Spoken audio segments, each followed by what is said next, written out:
कन्यादान एक आंसू भरी कहानी। रामराव जी के दो बच्चे थे, रूही और पवन। पवन बड़ा था और रूही छोटी थी। दोनों ही पढ़ाई में बहुत होशियार थे। रामराव और रूही की माँ लता रूही को लेकर बहुत चिंतित थे, क्योंकि रूही ने अपनी शिक्षा पूरी कर ली थी। अब उसके लिए एक बेहतर रिश्ता खोजना था।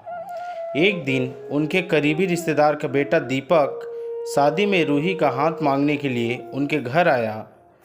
दीपक को सभी पसंद करते थे। वह दिखने में अच्छा था और एक अच्छी कंपनी में कार्यरत था। दीपक के परिवार को भी रूही पसंद थी। फिर इन सब के बाद शादी की तारीख तय हो गई और पवन के भैया और रामराव शादी की तैयारी शुरू कर रहे थे, क्योंकि शादी नज़दीक थी। सारी तैयारियां हो गई, शादी का दिन भी आ गया। पवन और रूही का हाथ पकड़कर मंडप में ले आया। रूही सुंदर गुड़िया सी दिख रही थी। सुंदर नाक, आंखें, रंग गोरा, लंबी लंबी चोटी। रूही देखने में बेहद खूबसूरत थी। पवन रूही को मंडप में ले आया और पंडित ने रूही को कन्यादान के लिए हाथ आगे करने को कहा और उसका हाथ कांपने लगा। जिस पिता ने इस हाथ को पकड़कर दुनिया में चलना सिखाया, वही आज उसका हाथ किसी और पुरुष के हाथ में देने जा रहे थे। अपनी उस बेटी के बिना अपना बाकी का जीवन बिताना, ये विचार ही उनके लिए काफ़ी कष्टदायक था। पिता ने उसका हाथ पकड़ लिया और उसके होने वाले पति ने नीचे से उसके हाथ को सहारा दिया। कन्यादान की रस्म शुरू हुई। हाथों से पानी की एक एक बूंद गिरने के साथ पिता की आंखों से भी बूंद बूंद आंसू गिर रहे थे। अपने कलेजे का टुकड़ा दान करते समय क्या अवस्था होती है। तब वह रामराव ने जाना। वह रस्म खत्म हुई। पंडित जी ने लता और रामराव के हाथ में दियों से भरा पर्दा दिया। उनके सामने बेटी और उसका पूरा ससुराल परिवार बैठा था और पंडित जी ने कहा, आज से आपकी बेटी उनकी हो गई। उनसे कहो कि उसका अच्छे से ध्यान रखे। लता अपने मायके वालों के लिए एकदम पराई हो गई। उसकी आंखों में आंसू भर आए। रूही को 2 दिन की ट्रिप पर भी भेजना माँ के लिए कितना मुश्किल होता था, और अब उसको हमेशा के लिए दूसरे के घर भेज दिया जाए और उसके अपने ही घर का मेहमान बना दिया जाए। यह बात अब माँ को समझ आ रही थी। उस रस्म के बाद दूल्हा गेट पर आ गया। पंडित जी ने आवाज़ दी, लड़की के मामा लड़की को लेकर आओ। उस मामा का हाथ पकड़कर वह उस अंतरपाट पर जा रही थी। सुबह उठकर एक साथ नाश्ता, फिर मस्ती, फिर मामी के हाथ का खाना और रात में मामा के गोद में सिर रखकर सोने वाली भांजी आज उस मामा को दूसरे के हाथ में सौंपनी होगी।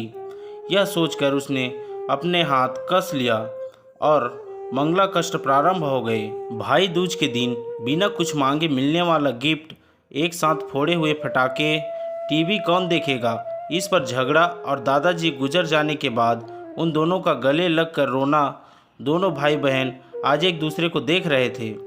उतनी ही देर में मंगला कष्ट समाप्त हो गए। मंगला कष्ट समाप्त होने के बाद रूही अपने आगे आने वाले नए जीवन को लेकर उत्साहित हो गई। रूही ने वरमाला पहनाई और अपने पति दीपक के पास खड़ी हो गई। रूही के सामने बहुत से लोग खड़े थे। कुछ आशीर्वाद दे रहे थे और कुछ पास होकर स्तुति कर रहे थे। फोटो के लिए उसकी सहेलियां आई। एक ने उसका हाथ पकड़ा, दूसरी ने उसका पल्लू अटका हुआ निकाला, तीसरी ने उसके आंसू पोंछे। हम घर रहने के लिए आ रहे हैं, आंटी को बोलना खाना खाने के लिए आएंगे। उसे कमरे की आवाज़, एक दूसरे के अधिकार और वह दिन याद आ गए जब वे एक साथ रहती थी। अचानक पति दीपक ने कहा कि तुम चारों की तस्वीरें ले लो। मैं साइड में खड़ा हो जाता हूँ और वह चारों चेहरे हंसे। खाने की कतार में आज रूही माँ पापा से दूर दूसरे लोगों के साथ बैठी थी। खाना खाने के बाद पंडित जी ने गौरी हार की पूजा करने के लिए बुलाया। रूही ने वहाँ मन से पूजा की। माँ ने रूही की झोली भर दी और अनीता आंटी ने कहा कि आप पीछे मुड़ना मत। रूही अचानक चौंक गई। वह आगे बढ़ने लगी। इतने सालों से बच्चे की तरह पाले हुए उस चाचा का बांध टूट गया। स्कूल से घर वापस आने में देर हो जाने पर अस्वस्थ होने वाले वह चाचा जी, जन्मदिन पर 5-6 फ्राक उसके आगे लाकर रखने वाले चाचा जी, मैं नहीं आने वाली, आज घर में चाची के पास रहूँगी कहकर रोने वाली वह आज हमेशा के लिए दूर चली जाएगी।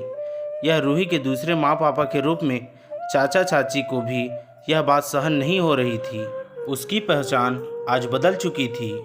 हाथों की वह हरी चूड़ियाँ, पाँव में बिछिया और गले में मंगलसूत्र नए जीवन की राह दिखा रहे थे। सास का हाथ पकड़कर रूही उस फूलों से सजी गाड़ी में दीपक के साथ बैठी। उस गाड़ी में खुशी थी। उस गाड़ी के बाहर खड़े सभी लोग आंखों में आंसू लिए उसे अलविदा कह रहे थे। रूही बोली, मम्मी पापा आती हूँ मैं। बहुत मुश्किल होता है अपना कलेजा, अपना दिल अपने ही हाथों से बाहर निकालकर पराए हाथों में सौंपना, और वह अपने कलेजे को, अपने दिल को खुद के दिल से लगा कर रखेगा। फिर भी हर माता पिता इस मुश्किल काम का सपना देखते हैं लड़की के जन्म के बाद से ही। दोस्तों, यह कहानी आपको कैसे लगी हमें कमेंट करके ज़रूर बताएं, और नए हो तो हमारे YouTube channel Hindi motivation story को लाइक, सब्सक्राइब और शेयर कर दीजिए। धन्यवाद। मिलते हैं और भी ऐसे मज़ेदार और ज्ञानवर्धक अगली कहानी में।